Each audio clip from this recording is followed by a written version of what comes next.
রাত 12টার পরে আল্লাহর 3টি নাম 21 বার পড়ুন, শত্রু শেষ হয়ে যাবে, শত্রু আপনাকে কোনো ক্ষতি করতে পারবে না।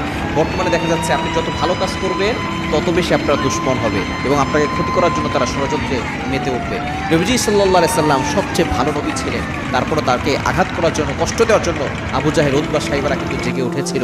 সুতরাং আপনি ভালো কাজ করলে আপনার উপর বিপদ আসবে এবং দুশ্মন আপনাকে ক্ষতি করতে চাইবে। এই দুশ্মনকে বাধ্য করার জন্য, দুশ্মনকে যাতে করে আপনাকে ক্ষতি করতে না পারে, তারা যাতে করে আপনার বাধ্য হয় এবং তারা যে আপনাকে ক্ষতি করার জন্য ষড়যন্ত্র করছে, এই ষড়যন্ত্র যাতে করে সব শেষ হয়ে যায়, এটার জন্য আপনি আল্লাহ তাআলার 3টি গুণবাচক নাম রাত 12টার পরে, বিশেষ করে শেষ রাতে যদি পড়তে পারেন আরও বেশি ভালো হবে। কারণ শেষ রাতে আল্লাহ তাআলা নিজে প্রথম আসমানে আসেন এবং বান্দাদেরকে ডাকতে থাকেন, কার কি সমস্যা আমি আল্লাহর কাছে বলো, আমি আল্লাহ তাআলা সকল সমস্যা দূর করবো।